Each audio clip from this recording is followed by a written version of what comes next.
Meu nome é Glauco Lugueri, eu sou programador e estou na TV Relacionamento.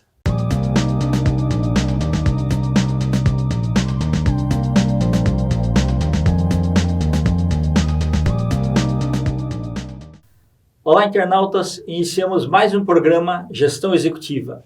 E hoje nós vamos bater um papo com um grande profissional da área de redes e informática. Rogério Maratini, muito obrigado pela tua presença aqui. Obrigado, eu agradeço a expectativa de falarmos um pouco mais sobre inovação, sobre o futuro, sobre os trabalhos que já foram desenvolvidos no Brasil ao longo desses 35 anos aí de experiência que a gente já passou e poder contar aí junto com o público essa visão nova aí de poder trazer para a nossa atual situação a visão de um progresso maior sobre a tecnologia, além só da tecnologia, mas também a parte da segurança da informação. Perfeito. Outro tópico bastante importante aí no nosso meio, principalmente chegando no Black Friday e tudo mais, que a gente acaba vendo tantas situações aí inusitadas de fraudes e tudo mais. Perfeito. Rogério, para os internautas se conhecerem um pouquinho mais, fala um pouquinho sobre você, o que você estudou. Se quiser falar o nome das empresas também, fica à vontade. Eu comecei há uns 35 anos atrás, sou formado em técnico eletrônico, mas eu atuei em algumas empresas de cunho multinacional, como HP, Cabletron, hoje adquirida pela Extreme Networks, trabalhando desde a parte eletrônica e até a questão da transmissão de dados, e evoluindo isso ao longo dos anos, a parte de serviços, desde atendimento dos usuários, criação de projetos. Trabalhei fora do Brasil em projetos em conjunto com a Microsoft, com a Siemens. E ultimamente trabalhando muito na parte de integração junto a clientes e prestação de serviços também. Legal. Rogério, muitas vezes o pessoal pensa assim, essa parte... Mas assim, a tua visão do todo, que envolve processos estruturados, certo? Hoje, junto à parte de compliance e tudo mais, né? E também o quebra-cabeças, né? Porque você tem a área de tecnologia, mas você tem o usuário interno que muitas vezes ele não sabe o que ele quer. Então, você tem que procurar entender a cabeça dele para você desenhar aquilo que seria melhor para o negócio da empresa. Ao longo dos anos, isso é bem colocado, você acaba percebendo toda essa evolução, essa onda, né, as ondas que vão surgindo, então todo mundo fica correndo atrás das ondas, às vezes até de alguns modismos, às vezes até de umas situações, como que passou pelo ano 2000, aquela situação toda de, vai acontecer o caos se eu não fizer a atualização. Perfeito, então, o bug do milênio. O bug do milênio. Então, tudo isso, na realidade, a gente chega à conclusão, né, vem nessa maturidade toda, entendendo que, às vezes, não só o que o usuário ele deseja, mas, na realidade, a gente também entender do que ele precisa. Então, essa é uma questão bastante importante, porque, às vezes, o que ele deseja, ele não está preparado para aquele momento, então ele precisa criar. E eu trabalho muito numa linha, eu gosto muito de trabalhar numa linha que eu aprendi ao longo aí do tempo, a gente criar ondas e mostrar para esse cliente um roadmap, um blueprint do que seja essas ondas de evolução. Isso eu vejo em clientes bastante grandes, empresas bastante grandes, que às vezes pedem algo pontual, e quando você vai trabalhar, isso seja na sua infraestrutura, seja na parte de segurança, seja na parte de desenvolvimento e entrega de aplicações para os seus clientes internos ou suas aplicações finais, que eles vão acabar passando isso para terceiros, exatamente a questão, o que é desde o compliance, o que é o formato do desenvolvimento, o que é o formato da entrega, né? Então, hoje tem muita questão do desenvolvimento, falando do DevOps, mas não só no DevOps, que é o desenvolvimento atrelado à operação, mas nesse meio também a gente tem a questão da segurança, então fica o Dev, o Sec e o Ops, então nessa camada. Mas só que às vezes na parte de desenvolvimento eu não tenho a estruturação suficiente e na operação muito menos para poder colocar essas aplicações rapidamente online, principalmente focado na grande evolução dos negócios que acontece. Então, quando a área de negócios traz para dentro, eu preciso lançar um produto, eu preciso mudar o meu formato, a área de tecnologia tem que estar bastante ágil para fazer isso. Rogério, você falou uma coisa muito importante, porque assim, o ciclo de tudo é engatinhar, andar e correr. Sim. E muitas vezes o usuário vê uma onda lá tal, ele acha o seguinte, olha, eu quero isso daqui agora. Só que a empresa precisa passar por essas outras etapas aí, que são as ondas que você falou, né? E ele quer, por exemplo, que você construa um prédio em um dia. Sabe, assim, a expectativa dele. E não é assim. E outra, mexe muito com a cultura da empresa também. Exato. Tem que aculturar as cabeças aí, porque senão a coisa não vai dessa forma. Exatamente. Eu já iniciei grandes projetos em empresas em que, ao longo do tempo, foram frustrados exatamente... E pagaram-se muito, né? Sim, exato, porque a própria empresa não estava ainda consciente das suas necessidades, ainda básicas, mas isso acontece também, e trazendo aquilo que eu falei desde o início, acontece também para o Brasil. Sim. O Brasil às vezes quer caminhar, então vai partir agora para o 5G, nós vamos fazer testes, mas a gente tem problemas estruturais ainda precisando ser resolvidos. Não tem contingenciamento, temos problemas de energia. Sim. Né? Então não temos uma política de segurança ainda definida, uma política de segurança de dados dos usuários, de fraudes. Então, todas essas situações, elas precisam andar sempre em paralelo e a gente sempre tem que andar para frente, mas olhando para trás. É sempre esse paradigma. Por quê? Porque está indo muito rápido, né? O mundo, as questões são muito rápidas. Eu tive há uns 2 anos em Israel, numa conferência mundial sobre segurança, e principalmente para as Olimpíadas do ano que vem no Japão, e eu já sabia, porque eu estava conversando com o pessoal que estava cuidando da estruturação do Japão, e eles falaram que em 2019 estaria pronta toda a estrutura, e realmente está pronta já. Então, em 2017... Aí chegamos em 2019, está pronta já toda a estrutura para as Olimpíadas para o ano que vem. Por uma questão de planejamento e desastres naturais, como eles acabaram de passar por um desastre de chuvas e tudo mais, e eles não queriam correr o risco de não estar pronto, então eles anteciparam um ano. Então, todos os países correm alguns riscos, mas eles sabem da sua estrutura, eles sabem do potencial de ação e reação para isso. E a gente tem que colocar na nossa veia, na nossa cultura, também essas situações. Aqui muitas vezes a gente vê coisas assim, vai acontecer semana que vem, ainda está sendo construída alguma coisa aí para inauguração. Quer dizer, fica meio complicado, né? Fica. E na nossa área também, nas empresas, a gente percebe que hoje as empresas correm bastante, hoje tem bastante investimento, né? Mas com muito mais cautela, com muito mais cuidado, de poder ser mais assertivo. Então, a área de negócios está correndo lá na frente, né? Então, a área de TI está no meio. Sim. E você tem toda uma questão, ainda até de legislação governamental, para poder... Olha, aquela área de negócios trouxe uma solução. Vide, por exemplo, Uber hoje.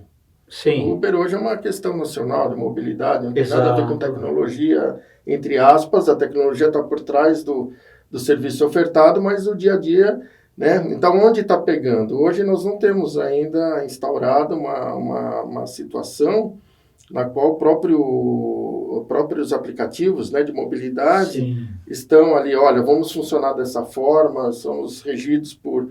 Então, nós estamos montando ainda esse quebra-cabeça aqui no Brasil para poder adequar algumas situações.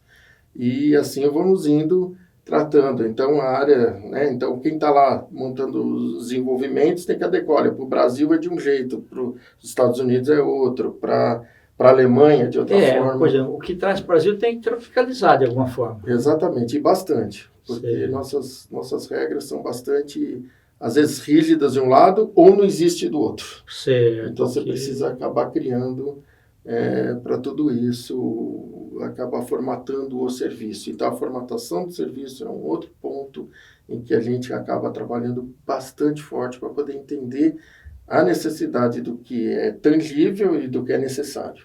Ok. Rogério, assim, é bom saber que você tem um background, né, bem estruturado de projetos. Então, quando alguém te traz... Porque muitas vezes, assim, a área de marketing e a área de negócios, ela é bastante sonhadora.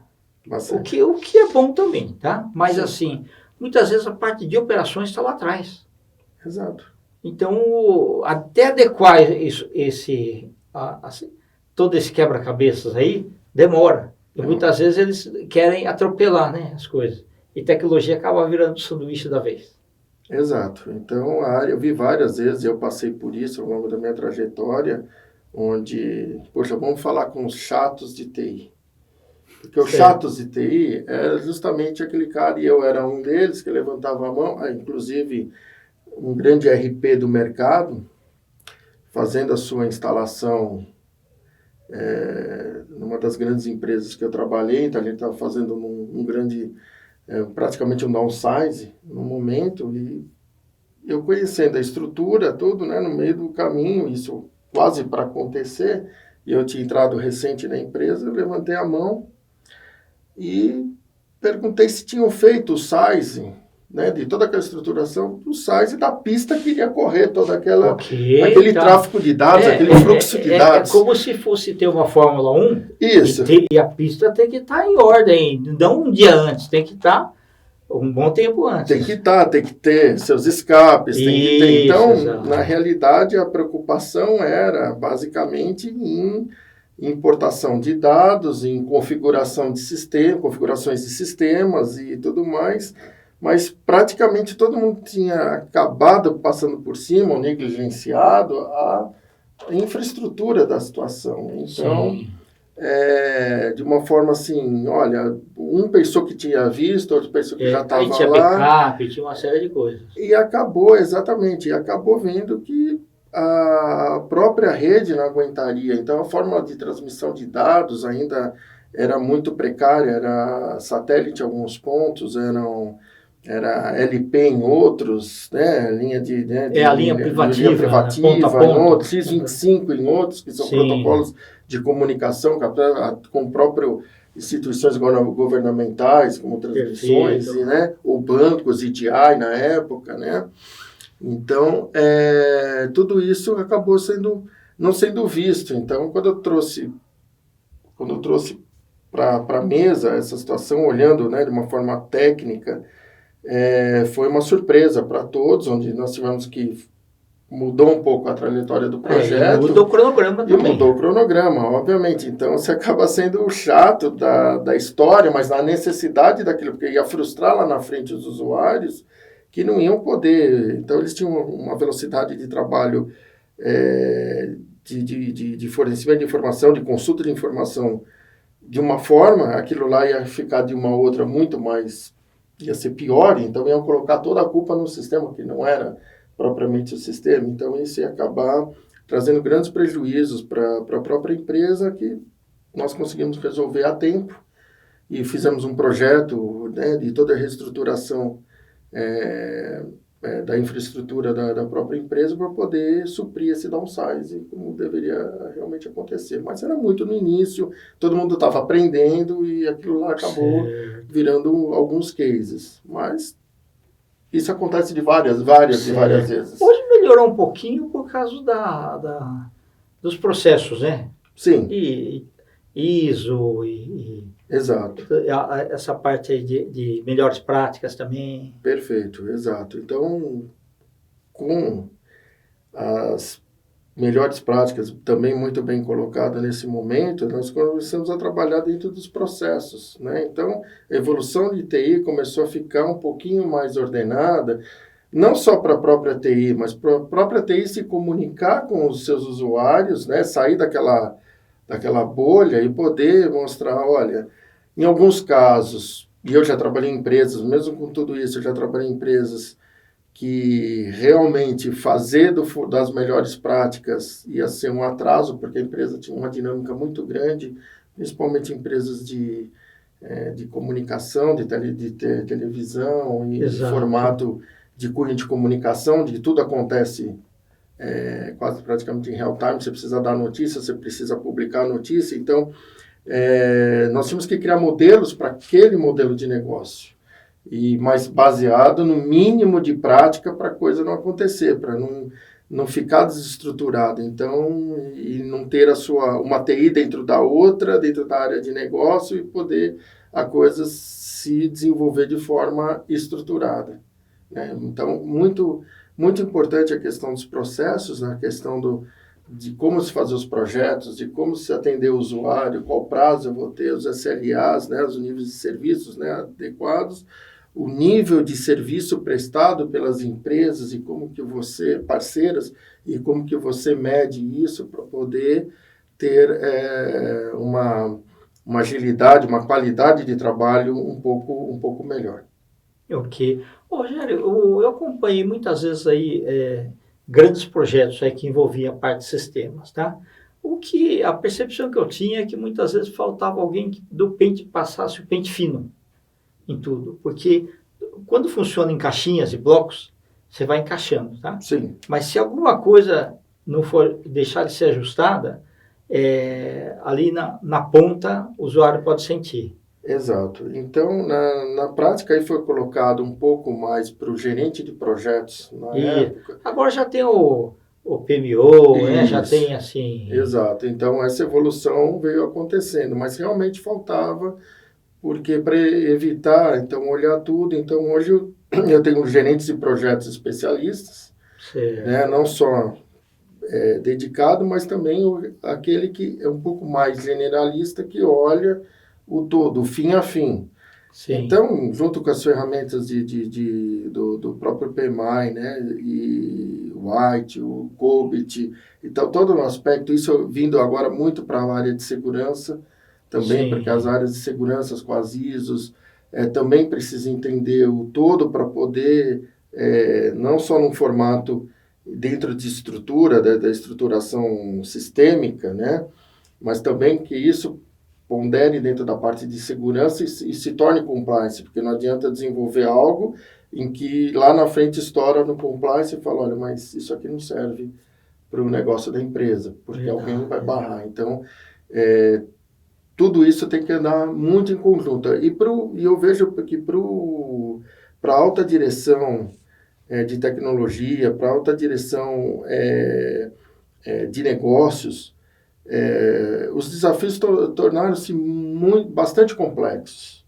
Completos e complexos, porque você tem que olhar hoje são variáveis muito grandes, desde da tua estruturação, desde a parte de negócios. Então, as pessoas têm que se falar mais, né? Então, evitar, olha, a minha parte está feita, a culpa é do próximo. Não, todo mundo tem que estar engajado em tudo.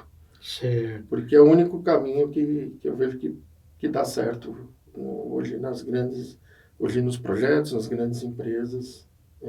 Ok. Rogério, por mais que a gente veja aí o avanço da tecnologia, né, e os novos aplicativos chegando e tal, a gente tem que continuar tendo muito cuidado na parte de segurança da informação. Sim.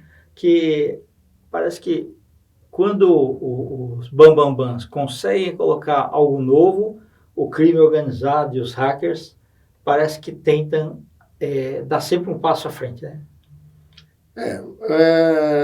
Isso é algo que não tem... sempre foi, né? Não tem muita novidade. É sempre isso. Existem sempre as brechas que vão ser vistas. Por quê? Porque, na realidade, nós temos uma gama muito grande de tratamento das vulnerabilidades. Então, se tem vulnerabilidades ou por não tratamento, ou por vulnerabilidade técnica, ou por leis que não são ainda tão claras, que deixam brechas, né? Deixam situações... Aquela blindagem total é difícil. Hoje, praticamente, eu escutei de manhã isso, que a própria FEBRABAN estava preocupada com as questões de fraudes, aí, como eu falei, ao Black Friday, que está próximo, então cada vez mais... Ou até em cartões e tudo mais, sim, né? Sim, então a questão é bastante delicada, ano a ano, porque hoje, basicamente, o mundo está se tornando cada dia mais software, certo? Então, o mundo está ficando cada dia mais dependente das aplicações. Hoje, você, no seu celular, praticamente faz tudo. Então, você tem teu escritório ali, tua vida ali, tua agenda, teus amigos. Então, não existe muito mais a diferença. Os computadores, praticamente, hoje são substituídos muito rápido por tablets ou por próprio celular mesmo. Sim, que a memórias pessoa, muito mais rápidas. Sim, e obviamente, então, com esse estudo que eu tava lá em Israel há 2 anos atrás também, vendo a questão de segurança, vendo como é tratado isso, Israel é um polo muito forte, eu vejo hoje muito mais forte que o próprio Estados Unidos em termos de a de guerra pesquisa. proporcionou isso. É isso.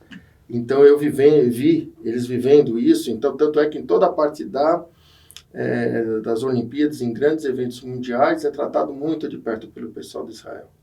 A gente acaba não tendo muito acesso a isso, mas quando a gente está lá, a gente acaba vendo como que eles participam, como que é o sistema de inteligência e como eles pensam. Por quê? Porque eles vivem o dia a dia perto disso. Exato. E a questão do hacker é uma questão aí inerente, né?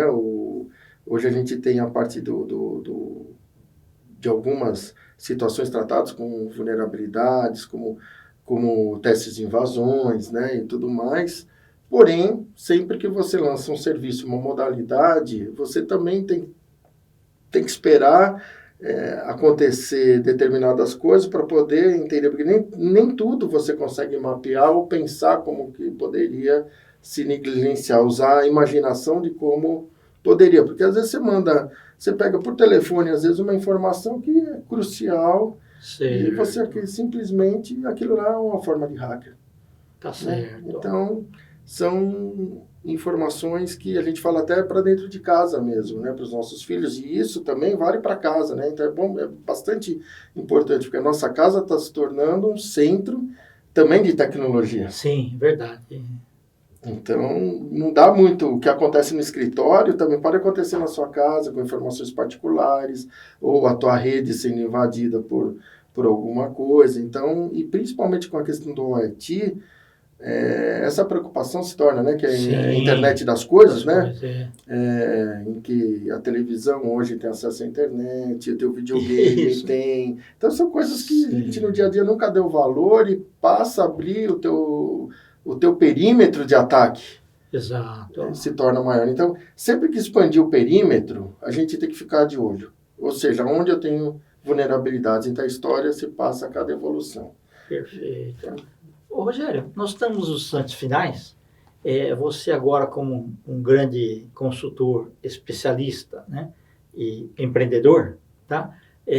Para as empresas que estamos assistindo assim, que tipo de serviços a tua consultoria poderia ofertar?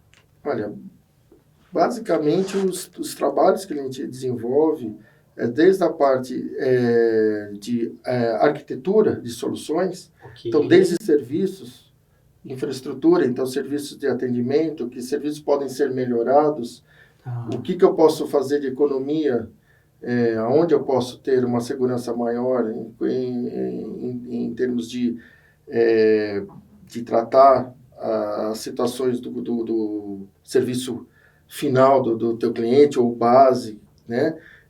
Então a gente acaba fazendo um fim a fim dentro desse um diagnóstico trabalho. E um planejamento de melhores Isso, então na realidade o primeiro produto que a gente gosta de falar é o teu panorama do que é necessário. Perfeito. E não falar, olha, vamos trabalhar somente isso ou aquilo. Na realidade a gente gosta de dar um panorama do que é necessário e criar os roadmaps e criar um cronograma de ação para tudo isso, para que evite você se frustrar lá na frente, evitar o cliente não ser atendido, mas e sim ter um pé no chão primeiro do que está, né, um diagnóstico, e vamos tratar o que é importante e necessário para a empresa. Perfeito. Rogério, quer deixar seus contatos? Sim. Meu telefone é o 11 9402 1958 e o meu e-mail é rogerio.maracini, com 2 Cs, Certo. @gmail.com. Perfeito. Internautas, com os agradecimentos a esse grande profissional, Rogério Marcini, nós finalizamos mais um Gestão Executiva. Um grande abraço e até a próxima.